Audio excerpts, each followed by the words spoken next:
Hey everybody, welcome back to Step Into Recovery. I'm Elizabeth Rain. Last week on our show we did Step 9, which I got some awesome feedback about on my page. Love getting your letters every week, you guys. It's absolutely wonderful. And it's honestly the pick-me-up that I need to get through the week. Before we go on to Step 10 today though, I wanted to take a second to practice a little bit of gratitude, because I know I preach it enough, we all know that. I have the most amazing sister in the whole entire world, and for everybody who says you do, you're lying, because I do. And I'll tell you, you know what, several months ago, March actually, I sent my sister a message one night, and she said something about where is the love in that, and it was just the way she said it. My sister has cerebral palsy. When she was born, we were told that she would never walk, talk, or be potty-trained. She's been commanding officer in our cadet. She does 4-hour marches. Like, she's done a survival camp, and she's had a baby all of her own. And she's the most phenomenal human being I've ever met. And through all of my everything that I've gone through, any time that I've wanted to look in my audience and see who was there that could help me, the one person I could always count on, who's always, funny enough, one of the least capable people in my family, but she's always made an effort to be there for me. And regardless of her, being less than capable with some things, and more than capable with several others, she does things that I couldn't do. She's still always there for me. She still always gives everything she has. And I just want to take a second to tell you, Larry, happy birthday. If it wasn't for the way you said things that night, I know I sent this crazy message to her. I'm sure she thought I was crazy or on drugs or whatever. I sent this message and I was like, when people ask you in the future where this smile on my face came from, full credit's going to you, girl. And she was probably like, I don't want credit because I don't know what I'm taking credit for. But happy birthday, and I'm just so proud of you. Every single day, you are an absolute inspiration. And the only inspiration I needed. Thank you just for being you, kiddo. Today we're going on to Step 10, you guys. Step 10 is we continue to take personal inventory, and when something felt wrong or interfered with another person's basic human rights, we promptly corrected ourselves with the situation. This was something I struggled with for a very long time, and as somebody who didn't like to be wrong, I was the kind of person that would stick with the situation even when it was wrong. I was like, no, you know what, I'm going to ride this out. Even when I knew it was wrong, and I was sitting there in my own head going, oh, okay, girl, no, you need to slow down. Well, let's bring it back a couple notches. And I would just keep going and going and going. And it was a difficult thing for me to start doing. And once you do, it is an absolutely wonderful feeling. It's absolutely freeing. When you start to live inside, the heat of your mistakes, and you own it and you accept it, well, then it no longer burns you.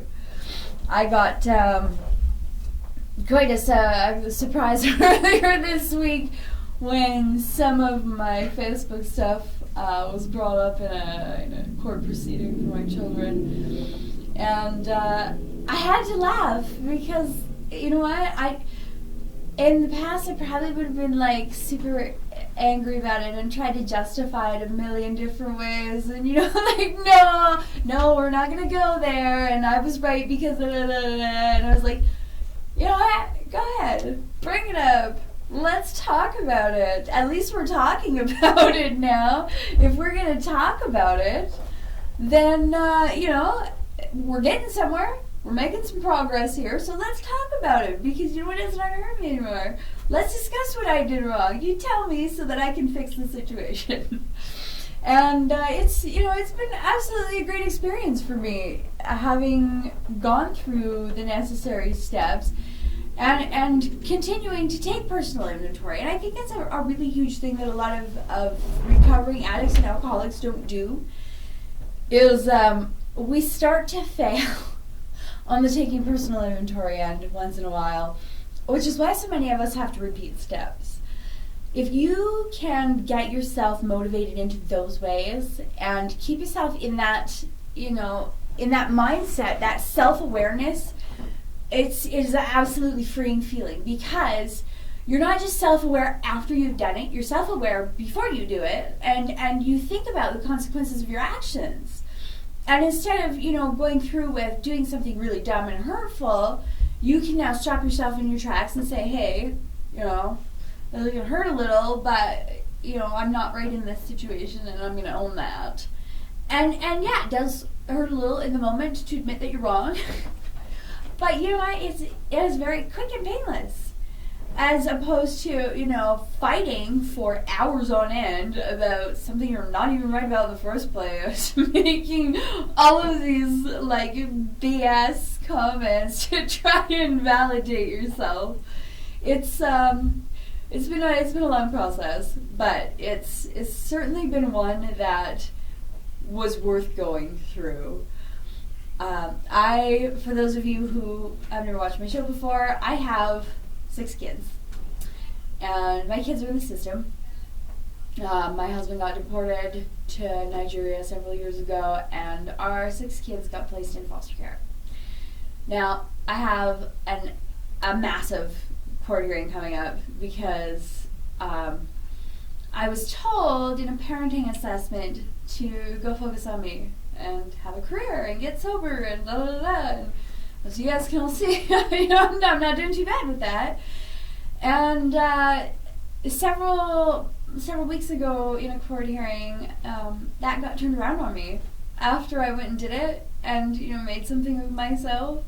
It got turned around on me, and I got called selfish. So at that point, I started to, I guess, move forward with the awareness, first of all, that yes, I know I did things wrong, but yes, I'm improving, and I have to give myself credit for that. And I don't enough. And that is another thing that we miss a lot as addicts and alcoholics. Personal inventory, you guys, is not just how you're treating everybody else, it's how you're treating yourself. And if you're treating yourself like garbage, you're teaching everybody else that they can treat you like garbage too. And quite often, I will forget about my personal inventory, regarding myself. And I'm so excited about going out there and doing all these great things with people and starting the recovery program. And show's getting moved 5 o'clock on Saturday next week because I'm going to college. And it's really exciting and it's new and everything. But it's that, that moment that you forget that you're important too. That's when things just like that, they can turn really negative really quick. And it's a painful, toxic situation to try and get yourself back out of. Quite often, when taking personal inventory, I'm like, okay, I was nice to this person, and I was good to this person, and I remember to do this, and I remember to apologize for that. I didn't remember to forgive myself today. And I wasn't very nice to myself about, whatever the situation was, and I kind of treated myself like crap earlier. No wonder I feel like garbage today.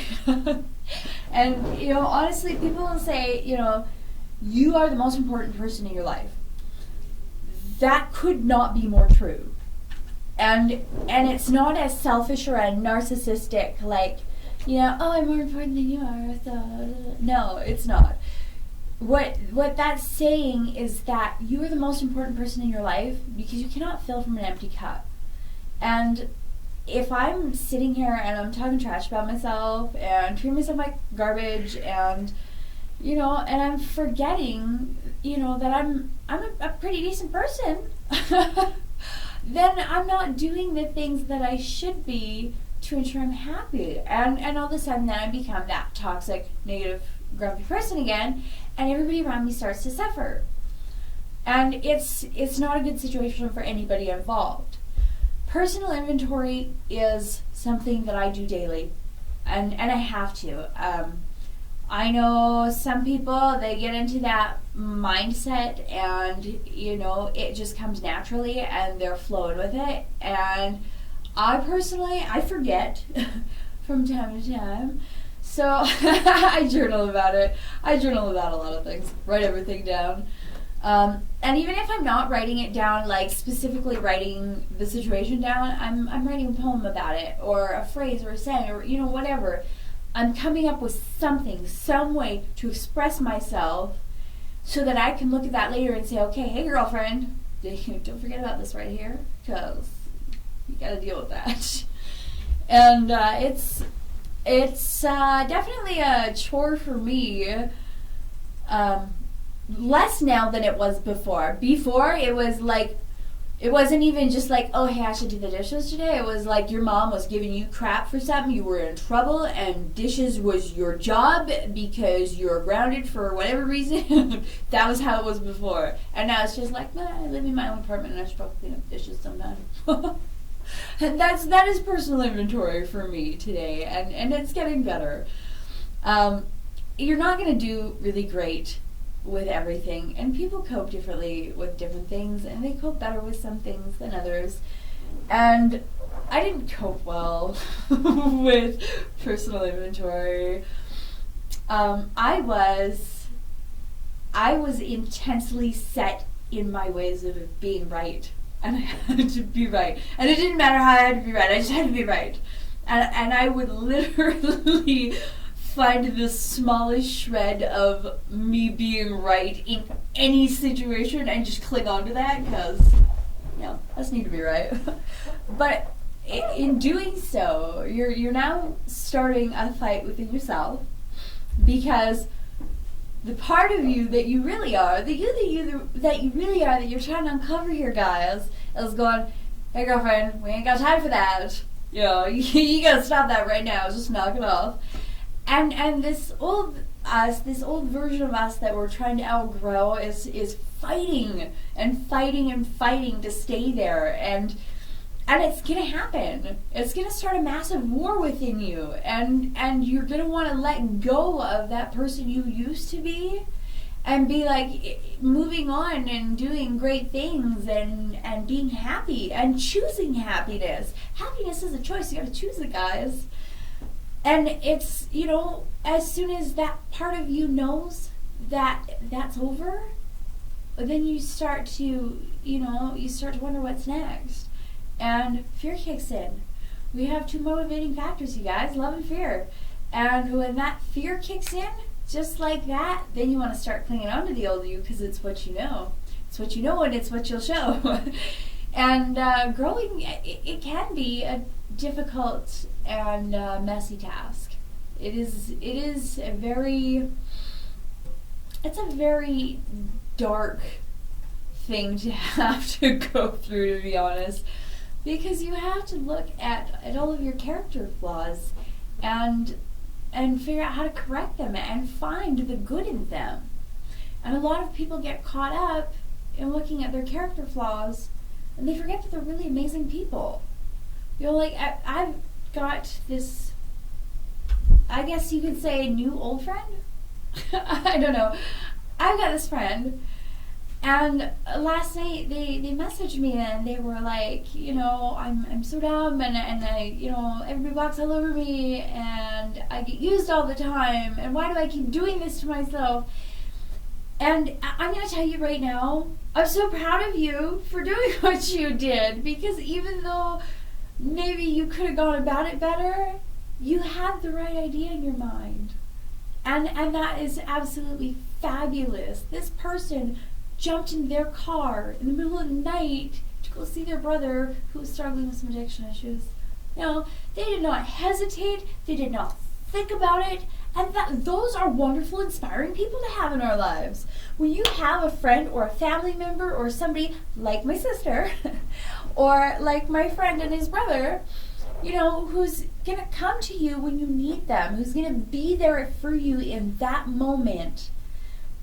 Just because they can be, those are the inspiring people we need to have around us. And that in itself is a huge part of correcting your life. That is also a huge part of your personal inventory, you guys. When you sit down tonight, take a look at your friends. See who's on your friends list. And ask yourself, what kind of conversations do you have with those people? Do you have conversations that are inspiring and heartwarming? When that person leaves your house, do you feel happy that they were there, or are you relieved that they're gone? When that person shows up to your kid's birthday party because nobody else did, and they drive 2 hours to come to your kid's party, even though they didn't have to, and they probably shouldn't have had to.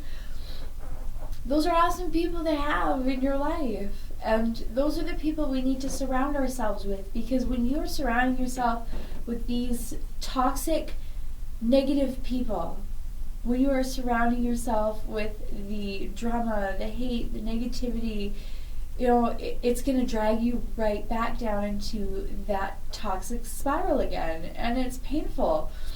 I did a lot of personal inventory when I came back, and I had to reevaluate a lot of things I was doing, because when I got back, as much as the old me wanted to cling on to the friends I had because it was what I knew, the new part of me, this person that I'm growing into, knows that those people aren't healthy for me. And, that's not to say that they're not healthy for somebody else. And that's another thing that I had to do in my personal inventory. I really had to look at my gossip and, the way I was talking about people. And we all do it. We all do it. We cling on to those things that we don't like about people, and we talk about them. And we don't talk about them to that person. We talk about them to, the people around them and, the people we come in contact with. Which is dumb, because honestly, you know what? I know everybody says you didn't learn anything useful in high school, and I'm going to tell you right now, that's BS. You just didn't learn it. You just didn't learn, the actual information they were trying to give you. But if you paid attention, you learned a lot. One thing I know I learned from science class, actually, was, some chemicals mix and some don't. And, everything in this universe has, chemicals, minerals, vitamins, whatever in it. And maybe you clash with one person and you guys are toxic together. That doesn't mean that person's toxic with everybody. Maybe that person has somebody that they get along with really good. And by turning around and talking negatively about them to that person, we've now changed that person's opinion about that individual based on something that may or may not even be truth for them. I caught myself doing it a lot when I got back. And it was mostly when I was trying to cut those friends out of my life, and I was trying to, find better people to have around me or whatever. And I blamed a lot, and I trash talked those people when I was cutting them out of my life, because I was I wanted to be able to let them go, and I wanted it to hurt as little as I could. So by talking negatively about them, then I didn't feel like I was losing anything. And that was 100% the wrong way to go about it. When you accept and acknowledge that you and a person are toxic together, it's very easy to sit down and talk about it and go your separate ways. It's actually really easy. But it's that acceptance, it's that personal inventory. You have to know your toxic traits and their toxic traits and why you guys are clashing. And you have to be able to accept that that's not something that's working out. So many people break up and fight like cats and dogs after. And you see them trash talking each other on Facebook and on people's Facebook pages, and oh, my ex is such a piece of garbage, and da da da da. No, you know what? Nobody on this whole damn planet, I don't care who you are, I don't care where you come from, I don't care What sort of life circumstances turned you into the psychopath that you are today? Nobody on this whole damn planet was born for anything other than good. When we are born, we are innately good in nature. Everybody. And some people, yes, they get chemical imbalances in their brains, or, life situations that set them off and whatever. And that turns their behaviors negative. It turns their attitude negative. It turns them, into homicidal freaks for some people. And none of those people were actually born that way. That's the problem. We're all born innately good. And when you're born, you know nothing but love. That's all you know. And as soon as you're born, things start happening. And you get exposed to the world. And you learn fear. And you learn discomfort. And you learn to build walls. And you learn all of these really hurtful kind of coping skills. I'm not going to say they're good coping skills. You learn how to wrap yourself up and protect yourself. Because all of us know that in here, there's this really awesome person. But we don't know how to get them out, and we don't really know what to do with them yet, so we're just going to wrap them up and protect them. It's like packing your plates in bubble wrap when you're moving. And a lot of people struggle to take that personal inventory and say, okay, well, it's time to take my plates out of the boxes because I need to eat dinner.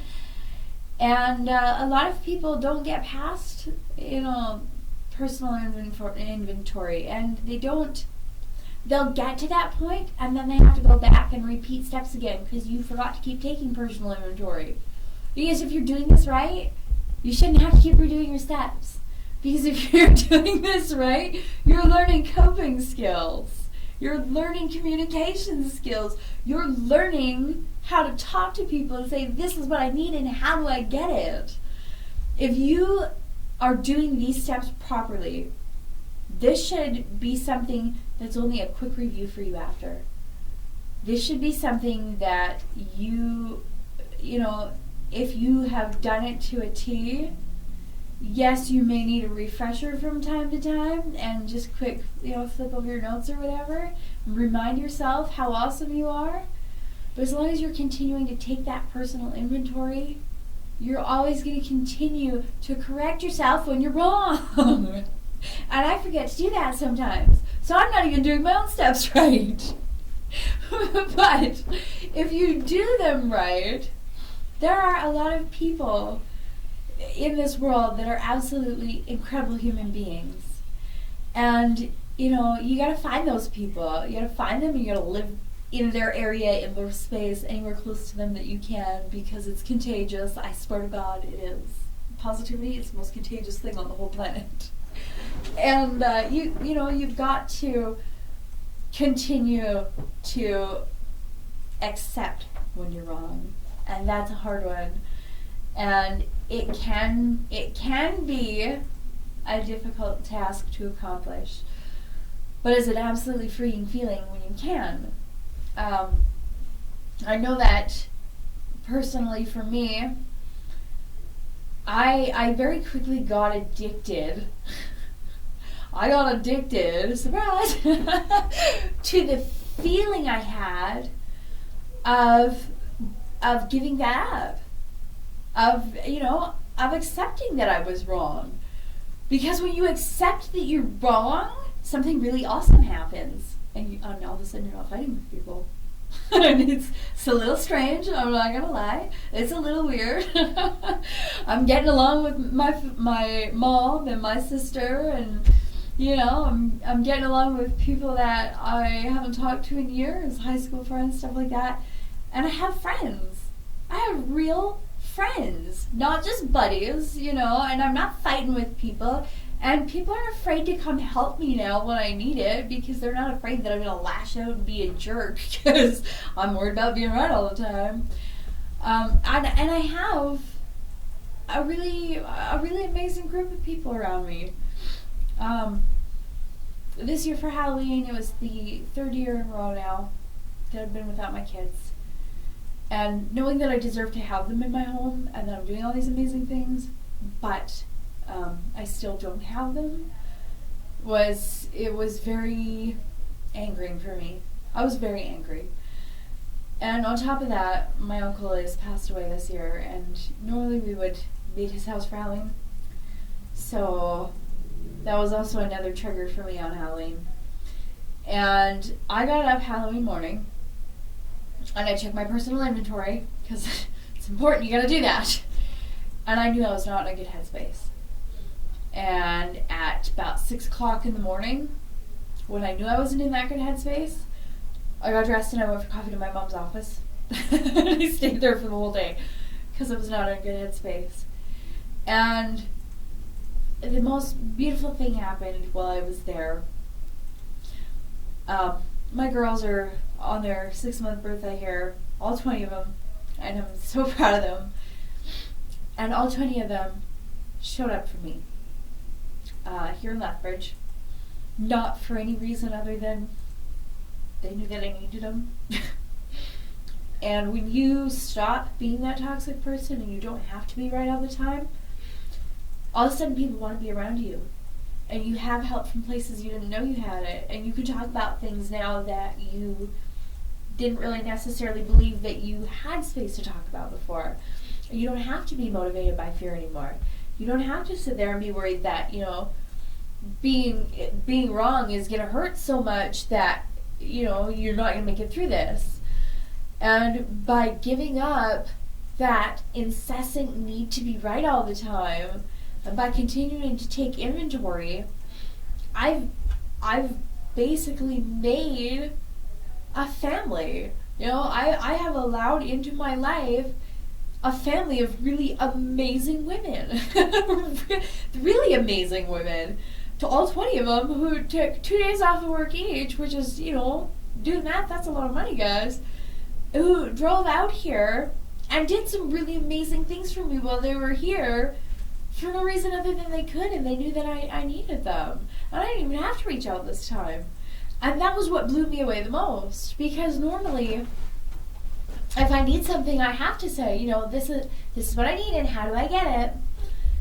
And I needed something pretty major this week, and we won't go into details, but I needed something pretty major this week. And I'm not good at sharing personal details about my life because of that fear of Child and Family Services and what they're going to say, because they asked me to have a career, and I had a career, and all of a sudden I'm selfish. So, I'm at a point where I'm afraid to share personal details. And these girls, knowing what they know about me, and knowing me as a person, and, just being the kind and loving people that they are, these girls took not only their personal inventory, but they also took mine. And then they turned around and said, hey, she's going to need us this week, and let's do this. And all 20 of them drove out here from Kelowna and came to be with me on Halloween. And all of a sudden, what had started out as this intensely painful day that I was sure was going to derail everything I was doing, it turned into a really beautiful moment of my life. Because I know now that regardless of what I'm putting out there in the universe, regardless of the messages that I'm giving to people, as long as I'm remembering to be a good person myself and focusing inwards and not on outer accumulation, as long as I'm focusing on being a good person, the good's going to come to me anyways. Because that's just what happens. When you become positivity and you become love, you attract what you are. And, it is an incredible journey to be on. I have very, very seldom been as surprised as I was on Halloween there. And just to have everybody here, and my sister's birthday coming up, which, as I just said, was today. Happy birthday. And to know that not only did I not have to be alone, and I didn't have to reach out, but to know that I didn't have to beg for that from somebody to be turned away anyways was absolutely incredible. And it was great, because I was such a jerk in the past. People didn't want to be around me. People didn't want to be in my presence at all. My poor family, I'm sure they're still struggling with this a little.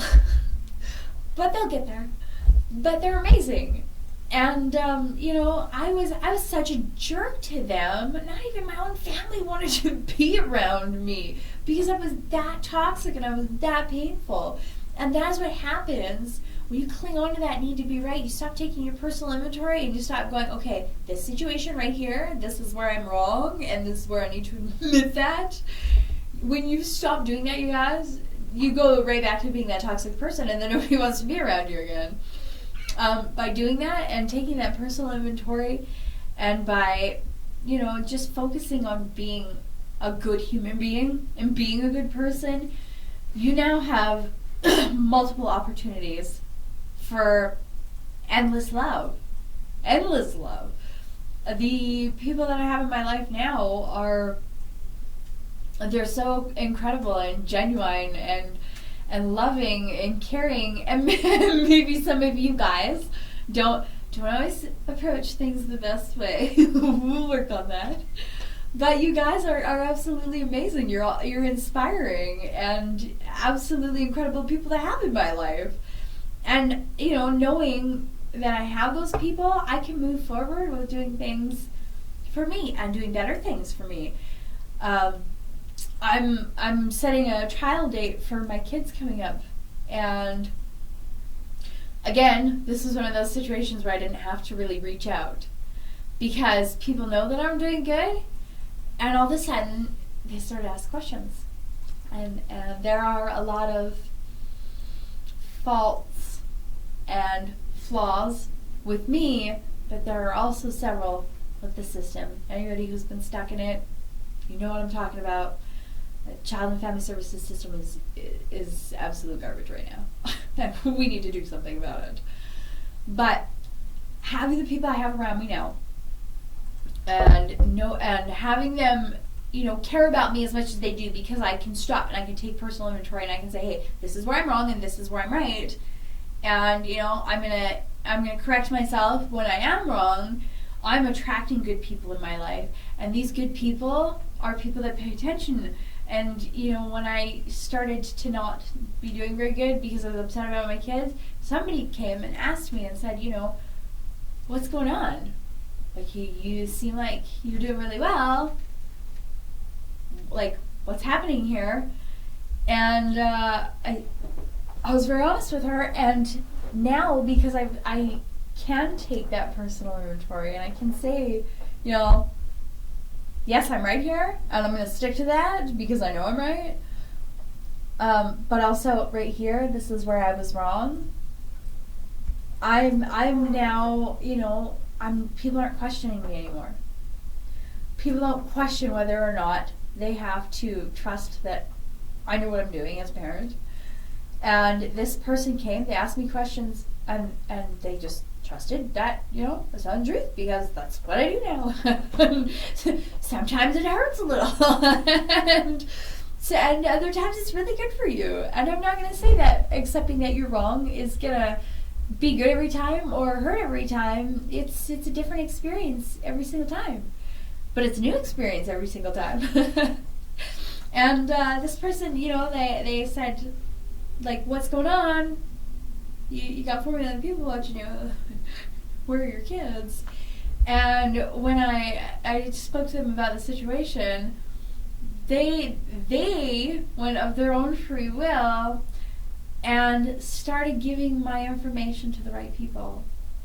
Now, I'm very excited. I'm very excited because I'm setting a trial date for my kids. I'm so excited for them to come home. I already know they are. manifest your destiny. But I am above and beyond that. I'm going to continue fighting past getting my kids home to help change our broken system. And I have the backing and the support and the love I need to do that, because I'm able to sit down and say, hey, this is what's right about this situation, and this is what's wrong about this situation. And having that awareness and, you know, that accountability, people want to work with you then. And once you have those tools and you know how to use them, they can do amazing things for you.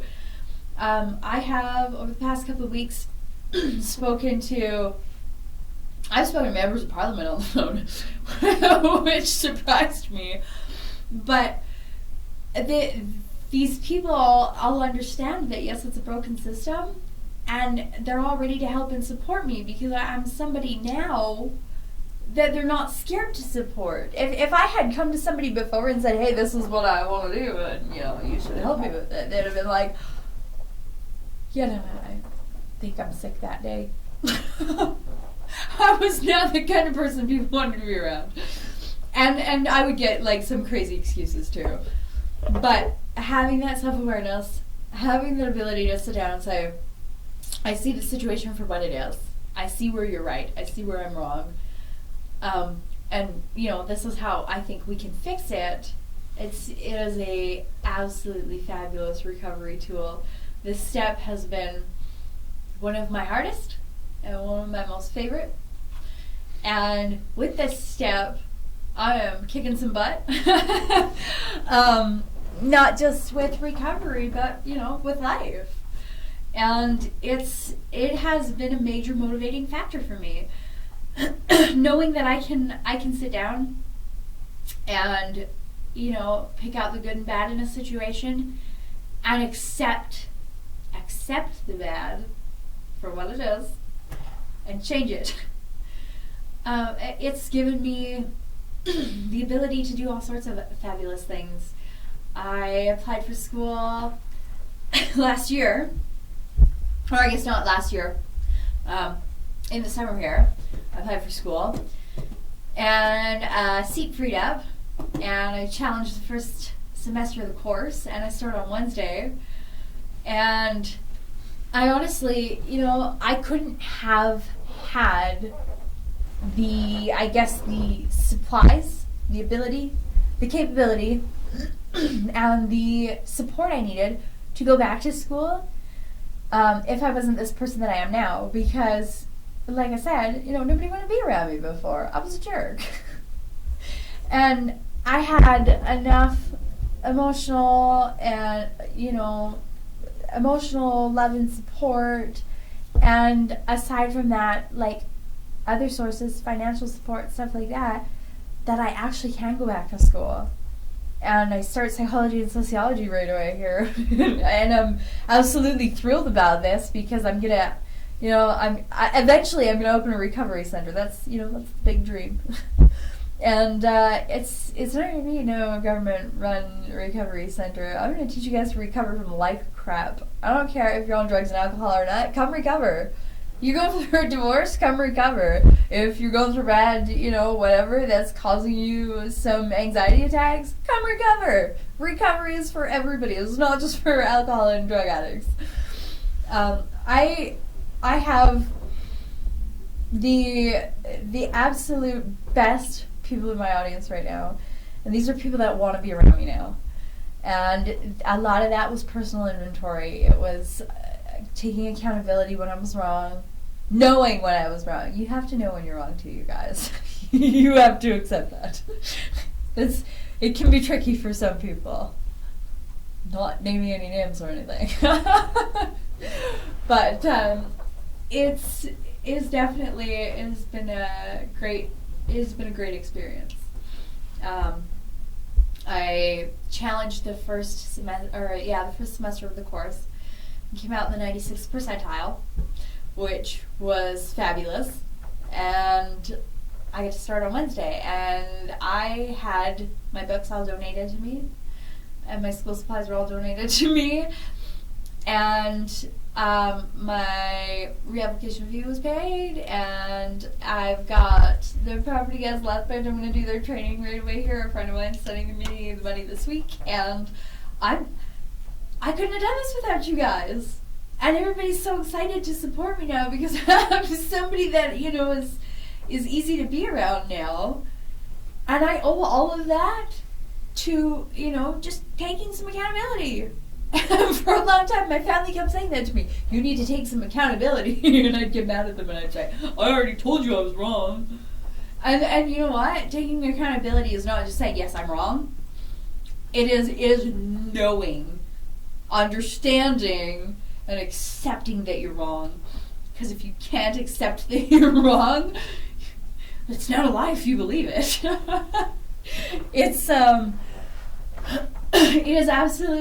has been the best recovery tool I have.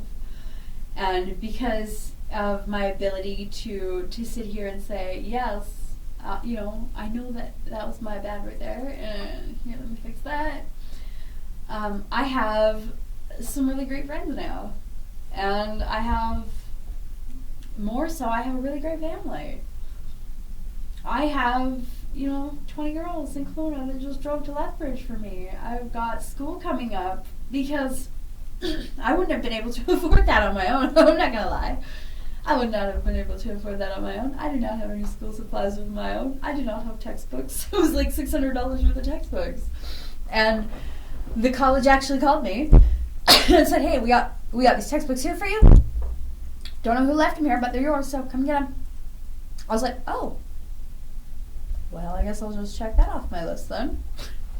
And it's been a gratifying experience, absolutely. And it's one that I'm excited to continue doing now, because even though I know that those little moments of personal inventory and admitting that I'm wrong and whatever are going to hurt from time to time, I know that I'm growing and I'm evolving and I'm becoming a better person. And being this better person that I am, I'm now inspiring other people to want to be better people, and that's awesome. That makes my whole job worth it. If that was all I ever got paid, I'd be the happiest person in the whole world. And now I have support and, you know, emotional backing to do things like go to trial for my kids. And I'm excited about this. And this is something I would have been absolutely terrified about before, because I couldn't take personal inventory and I couldn't admit when I was wrong. And I would probably be sitting there right now going, okay, so there's going to be a loophole, you know, maybe really, no. And that's where I would be at today if I was not taking personal inventory. I'd be looking for those loopholes. And now I'm excited to go to trial. I'm excited to sit down in front of that judge and say, this is who I am, and this is what I've done. And I'm very proud of myself, and I know that I'm somebody that deserves the love of these 6 kids, and I know these 6 kids deserve my love. And I am very, very thrilled to do this. And it's not a scary experience for me anymore. It's not, you know, something I'm afraid of doing. It's not something I'm even worried about, because I know that my life is in a good place, and it's just that personal inventory. It is good for that too. Gratitude, you guys. Gratitude will change your attitude, and I'm so grateful for everything I have in my life and all the people I have around me, because now when it comes up to things like, you know, a trial for my children where I should be terrified, I'm like, hey, let's do this. And you know what? I'm not going to do this for just my kids. I'm going to do this for everybody's kids. So let's do this. And I can look at this and I can face it and I can say, hey, no, this is a problem right here. Right there. That's your flaw right there. And if you can't accept that, you're hurting people, and now I'm going to step in. And you know what? I am absolutely thrilled about this, because it's, you know, it's an exhilarating feeling to know that you are worth the things coming to you, that you deserve those things, that you earned them.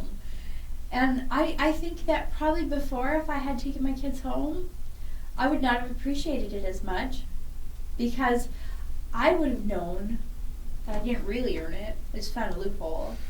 I would have known that.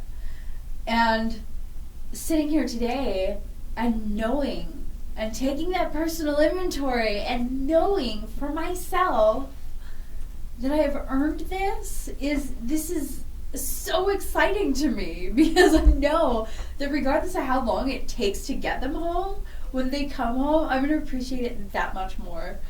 And you guys, if you have kids that are in the system, never ever ever give up that fight. Never stop fighting for your kids. Find yourself first, because there's a reason they're there in the first place, and I can admit that. Once the invest took my kids, they were totally justified. I was falling apart. And when they actually sent me the apprehension order, maybe that's when they weren't so much anymore. And then I started to pick myself up and find myself again. And I know that they were justified in the initial part of it. And now I know that I deserve to have them back. And I know I deserve to have them in my care. And I know that I have fought really hard to become this awesome person that I am today. and I'm somebody that my kids love. And I'm not hurting them anymore. And that in itself is absolutely beautiful, because I used to go to my visits with my kids knowing I was doing really crappy things, and you would feel, and I could feel it. It was like a knife in the chest. And I felt guilt. A lot of freaking guilt every single visit, and those visits were awful. And now I go to my visits with my kids, we do positivity time, and we compliment each other, and we do meditation and yoga, and we do lots of really spiritual things, and they're a great group of children, and I am so blessed to have such amazing kids. Like, they're pretty fabulous. They're very polite, very well mannered, very intelligent kids. And they're not just book smart, they're, emotionally intelligent children. And that is absolutely gratifying for me, to know that my children are emotionally intelligent. I know that they're going to be able to get through whatever life hands to them now. And I don't have to be worried about my kids falling into that trap. Because my kids see what I went through, and they have coping skills now, and they're emotionally intelligent. And as a parent, I'm no longer concerned about whether or not my kids are going to use drugs. And that's an awesome feeling too. That personal inventory, if I had never gone into there, and I had never been able to stop and start correcting myself when I was doing things wrong, I would just keep doing crappy things every day and living in that pool of guilt. And that's toxic. That is absolutely toxic. It is a painful place to be, you guys. So if you're swimming in that pool of guilt right now, get out of there. Yeah, you know what? You can be upset with yourself for doing something dumb. Don't live in a moment of guilt. It's okay to have a breakdown, but don't unpack and live there. I did that, and it's not pretty. I did that for 6 years, you guys, and it's not pretty. It's okay to have a breakdown once in a while. Don't unpack and live there. Admit when you're wrong. Sometimes it's a really beautiful experience. Sometimes it's a little painful. Like I said, it's a new experience every time. And you're never going to know what kind of experience you're going to have if you don't go for it. You could have some of the most beautiful experiences just from admitting that you're wrong, and you will never experience those if, you keep throwing your toxic self out in front of you to save you. And it's not worth it. There is nothing in this whole world that could ever make me want to go back to being the person I was before. And I can recognize within myself that was a painfully toxic person. And like I said, my baby sister was the cause of my awakening. And she says that to me in March, and it just clicked. Just like that. And all of a sudden I was like, you mean I don't have to be this person? What? What is going on here? You mean I could be somebody else? And I actually, you know, I've seen a couple of memes on Facebook since then. And you know, for those of you who watch, you know I'm the meme queen. And I've seen a couple of memes on Facebook since then, just basically saying, you know, that person that you think you are, that's not really you, and go put that person to rest. And you're not actually going to wake up to a higher level of living unless, you know, you can totally bury that person. Get rid of that person altogether, because that's not even who you are. You have covered yourself up with years and years and years of crappy coping skills that are getting you nowhere in life. So let them go. And, you know, find that person that you really are, because I'm sure they're probably a very, very beautiful person. And, you know, get back to that childlike sense of self-love. Again, meme queen, my meme of the week, you guys. And I really love this one. I'm going to post it on afterwards. But my meme of the week says, kind of rude that you're not in love with me, but okay. And I love that because we should all be giving love to everybody. And that's just basic common sense. And I'm sure that the person who wrote that at the time was probably just being, you know, like sassy and sarcastic, like, oh, okay, you know, like, love me. But it's true. If you cannot go forward with your life loving the people around you, why are you here? Go forward with loving those people, because it is rude if you're not loving those people. It is rude if you're not in love with life. It is rude if you're not in love with the people around you. If you do not love the people around you, you are hanging out with the wrong people. And you know what? Those people probably aren't really toxic, but you and them together is a toxic combination. So go forward with loving people this week, you guys. Take your personal inventory. Start admitting when you're wrong.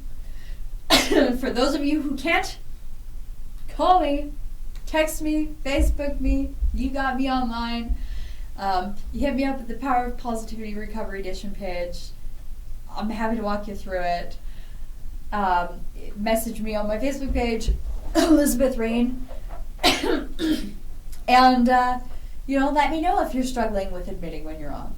And I am more than happy to either, you know, tell you you're being dumb if that's what you need, or to help motivate you and get you through that.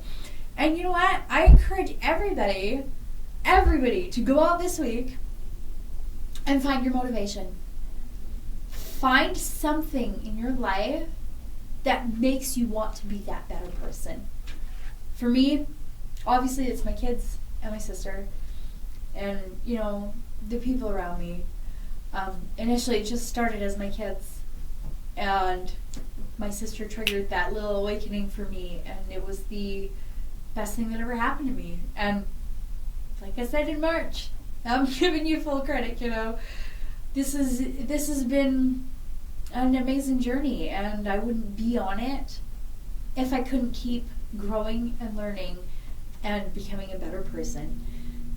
Because of my ability to do so, and because of my drive and my passion to want to change myself as well as the world around me, I'm now doing and seeing really beautiful things. So go out, find your motivation, you guys. Send me a message out in the Power of Positivity Recovery Edition. Tell me what your motivation is this week. And, you know, remember your gratitude. And happy birthday to my little sister. See you guys next week.